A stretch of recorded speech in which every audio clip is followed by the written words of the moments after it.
Mythoss. In a mystical land, there were 4 noble kingdoms, each spawning its own faction and owing its existence to one of the 4 bestial demigods of days long past, since time immemorial.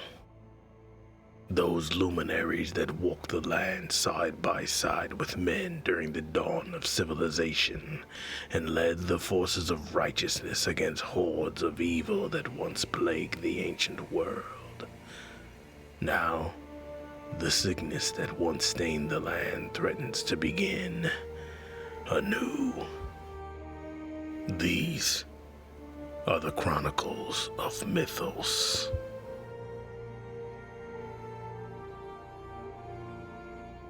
Greetings. I am Sir Draco Riverdale, Knight of the Army of Leodysseus and Keeper of the Historical Archives. The Lord and Commander of the Army of Leodysseus has seen fit that I am burdened with great purpose to see it done that the recent histories leading up to the current conflict that now plagues us are recorded and analyzed for posterity. Book 2, The Noble Bear.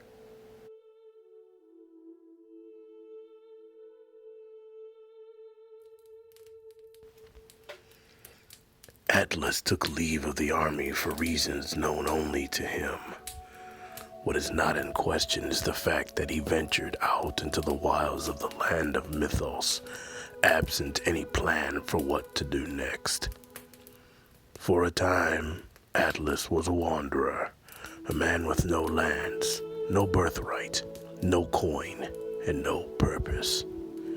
He traveled from village to village, never lingering in one place. While living off what the land provided, he mostly slept by campfire under the night sky. Very rarely, he'd take on work or provide services in small villages. Lofty rewards of coin and valuables were not his requests for services rendered. He asked only for food, ale, and a warm place to sleep before dawn's next light.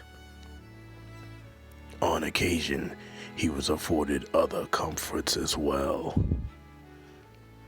During his treks across the kingdoms of Mythoss, there was a peace that crept into his troubled soul. However, peace is a companion not long for men like Attlus, for warriors born.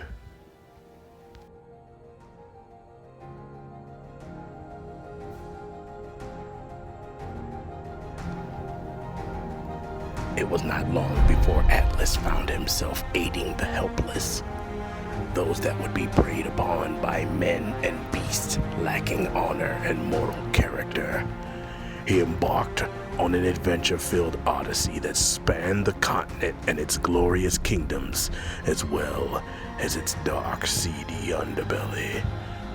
His lust for battle was satisfied with the blood of highwaymen, marauders, and bandits in the service of the people that loftier kingdoms look past.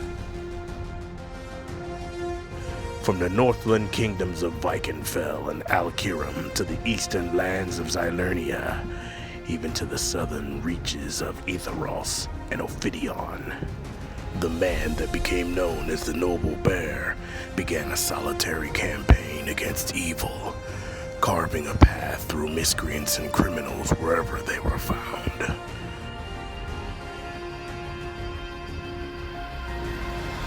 Dispensing justice with the ferocity of his namesake, the Noble Bear, Attlus struck fear in those that would threaten the innocent. A warrior nomad with the skills to back up his considerable reputation, Attlus cut a swath through the lands of Mythoss. But the might of one man, even a man such as the Noble Bear, cannot stand against the hordes of evil. It was during this time of travel absent direction that Attlus was set upon by slavers on the eastern slopes of the mountains of Ophidian. Dishonorable mercenaries and warriors that sold men into bondage in the Isles of Western Mythos. The Mercurian people reveled in blood sport of gladiatorial combat. The demand for fresh combatants was steady and profitable, despite its grotesque promises of savagery and barbarism. As the once proud warrior was laid low, humiliated and broken, he was trained and prepared as a gladiator, fighting for his life upon the sands of the arena.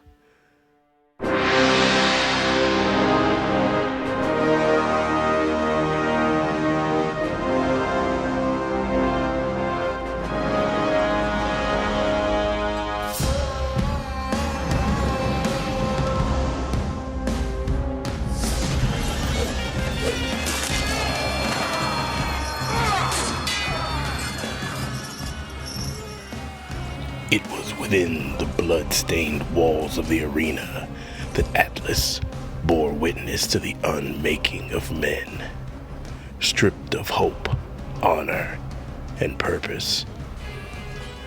Yet warriors all, with a talent for battle and bloodshed. During his time, languishing in the pits of the god-forsaken arenas, Attlus realized his true purpose. Fate had seen fit to deliver him to these men, wretched cast-offs with no moorings to anchor them to any lands. A fine clan of warrior brethren they would make, if they could be freed, and this hellish arena burned to the ground, as well as ushering the slavers themselves to the afterlife. Now, he only had to accomplish the impossible, convince his opponents to join him in a foolhardy plan that would surely lead to their deaths. He smiled at the thought of it. If there existed anyone that yet drew breath who could accomplish such a task, Attlus the Conqueror stood among them.